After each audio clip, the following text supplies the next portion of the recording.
The Wealth Game, Your Lifetime Needs by Peter Alcaraz. Needs make up the liability side of the equation. They erode your net worth, so every pound reduction in your needs adds to your net worth. Think about this for a minute. A need is something that you must have to function and live. You can't survive without it. A want, on the other hand, is something you'd like but isn't absolutely necessary. Economists often assume that our wants are limitless. In reality, what you want is a personal choice. Your task in the game is to identify your needs and decide on a range of wants that satisfy you, as well as allow you to reach O as quickly as possible. Only include those that costs money and ignore all others, even if they take up in which you could be earning. Too expensive a package will hold you back for years and may halt your progress. This is a challenge that I explore in detail later on. Design your own package. Here you become the architect of your needs instead of letting others define them. Lifestyle is sold to us by those who wish to profit. Businesses want our money, media want our attention, government wants our vote and our cash through taxes, and religious institutions want our patronage. We are the prize at the center of a gigantic bun fight between contenders rooted in self-interest and the powerful will to survive. Our collective behaviors determine whether they live or die, and they fight hard to influence them. These peddlers and purveyors combine to service our lifestyle and needs. Between them, they cover the subject. In fact, they create and define the subject before giving us their solutions. Like a vast auto-enrolling outsourcing machine, they take over this department of our lives and run it for us. What to wear, eat, drink, read, watch, listen to, learn, drive, believe, think, and care about, where to live, where to work, holiday, invest our money, how to be healthy and safe, and who to respect, disrespect, value, emulate, like, dislike, love, hate, reward, and pity. From the industry corner, here are some examples of the guidance directing us to never knowingly underspend. Because you're worth it. You deserve it and owe it to yourself. It's your right to buy this treat. Don't compromise. After all, you are precious and valuable, rare and unique. You've worked hard. It's just as little something to reward yourself. What harm could there be in that? In fact, what reasonable and loving person in a right mind would deny you that small pleasure? Because your husband or wife is worth it. For all his or her unstinting efforts, the hardship he or she puts up with, and the sacrifices he or she makes for the good of the relationship and family, it's the least you could do. Build the pedestal higher, polish it. Because your children are worth it. After all, they are the most beautiful, wonderful offspring on the planet. And they're young for such a short time and deserve your generosity before facing the hard world out there.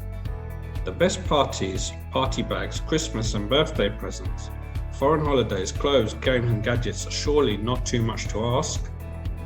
Retail therapy. Yes, it is actually good for you, physically and mentally, to go out or online and buy things. It's stimulating and fun and takes your mind off difficulties and worries. Live the dream. No matter the last one never quite lived up to the brochure, this time it'll be different and your dreams will become reality with this simple purchase. Life's too short. Live for today. Or YOLO. You only live once. Spend it while you can, because you may not be around tomorrow. And if you are, tough luck, because the money will run out. You can't take it with you when you go. On that basis, why bother about anything? Cash rich, time poor. You better spend your money to equalize matters. The latest version is better than before. It's smarter and more functional and will please you more. Who wants to be seen with the old version? Petrol head. Wear this badge of honor proudly. Drive fast and large and look down on all beneath or behind. It's sale time. Buy 3 for the price of 2, even though you only want 1. Spend to save and grab a bargain. Only the best you get only the best. You get what you pay for. Under this snob's chart, really is better quality, even if you wouldn't know it on a blind test. Brands are best. Pay a lot of money for our product and then advertise it for us. But wearing the label on the outside is really cool and just proves your good taste and affluence. Dress to impress. As a manic impressive, you will garner more loves, better jobs and greater statuses, and people really will like you more. Learn to be a collector. Become a connoisseur, an expert in your field and an authority on the subject, and perfect the art of buying. Out with the old and in with the new. Spring clean your life, making a new beginning and start all over again with some new purchases, this time getting it right. Don't let the side down. Avoid the humiliation and embarrassment of being the shabbiest on the street, being the tattiest at the school gate, or having dull holidays at home, so-called staycations. Think of your family, neighbours and friends. And worst of all, don't let yourself down with poor standards. Where's your self-respect? Take a leaf out of Hikin's bucket book. You can afford it. Of all people, you shouldn't be holding back. Do your bit to help the economy. Everyone knows that recessions are caused or at least prolonged by demand drying up. Spend some more to do your bit to lift us all out of this mess. Fair trade. Help poor people by buying this product. Who are these pushers? How can we opt out of auto-enrollment in their messages? As to who they are, look around and in the mirror. What are you selling? Can you think of anyone who isn't selling something? This is a no, us and them situation. It's a human condition. We're hardwired to act at least partly out of self-interest. Whatever you think about the messages and methods of other sellers, blaming them for your own or society's problems is misguided and pointless. It's like blaming the rain for making you wet. The answer to the fact of life is in your hands. Stay out of it, or take an umbrella. Opting out of being led to spend in the wealth game is surprisingly easy as long as you can disconnect. Choose what to listen to and when, and to those who do manage to reach you, just listen politely and say no thank you. Design your own lifestyle needs from scratch instead of using default options. The information, transparency and connectedness delivered by the internet makes it a buyer's market. You design, specify, research, select and purchase your own item on your own terms.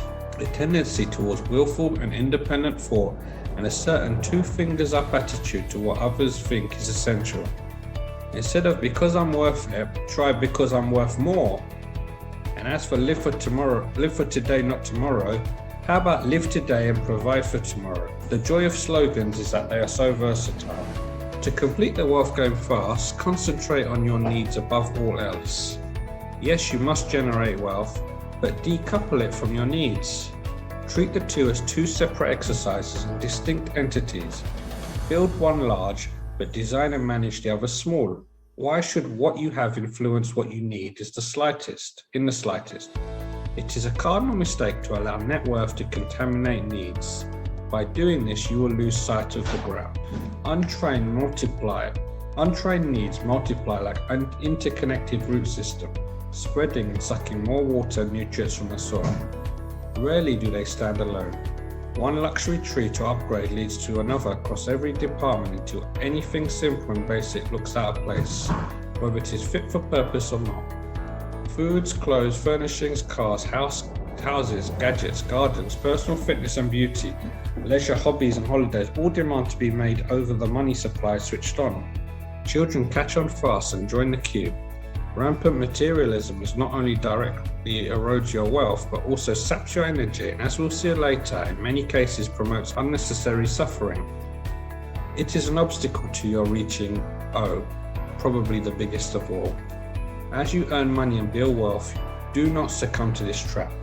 However, much your own cravings and the pressures from others push you towards it. Big life or small life? A big life suggests that everyone is large. House, car, family, social network and spending style. At one level this is true, at another it is false. There is an inverse relationship between the scale of your lifestyle infrastructure and your ability to pursue activities and interests outside of it.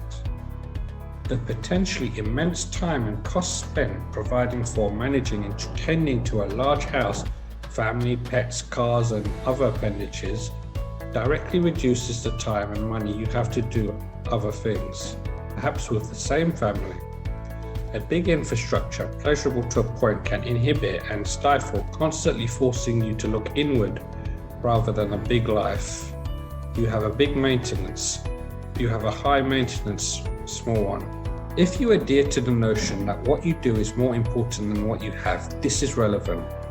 On the other hand, a small lifestyle infrastructure enables a large and outward-facing existence. A big life. Instead of devoting your time and energy to feeding a large hungry beast, you can lock up and leave. Travel lean, pursue your interests and passions, spend time with those you love. You can travel light. The choice is entirely yours. It is easier for you to start and stay small, but if you find yourself servicing a big lifestyle and yearning for more outward-facing life, make the change. In early blue-collar outsourcing contracts, for example, cleaning and buildings or grounds maintenance, the performance measures were input types. For example, X number of tasks, Y number of people for each task, Z number of visits to the task, to the site, and so on. Suppliers soon worked out that if you adhere to the notion that what you do is more important than what you have, this is relevant. On the other hand, a small lifestyle infrastructure enables a large and outward-facing existence, a big life. Instead of devoting your time and energy to feeding a large, hungry beast, you can lock up and leave, travel lean, pursue your interests and passions, and spend valuable time with those you love. You can travel light. The choice is entirely yours. It is easier if you start and stay small. But if you find yourself servicing a big lifestyle and yearning for more outward-facing life, make the change. In early blue-collar outsourcing contracts, for example, cleaning and buildings or grounds maintenance, the performance measures were input types. For example, X number of tasks, Y number of people for each task, Z number of visits to the site, and so on. Suppliers soon worked this out and convinced their customers that such prescriptive arrangements denied them any real opportunity to improve the service, create efficiencies, and drive the costs down. Tenders began to focus on performance and specific outcomes. New style contracts rewarded or penalized workers depending on whether the buildings were kept clean and safe, grounds were usable and neat, or infrastructure and machinery were functional. Contractors were free to manage themselves and their tasks in a way that they liked. The smart ones completely re-engineered the way services were delivered, made better profits, and pleased their customers. The big lifestyle infrastructure never suited us.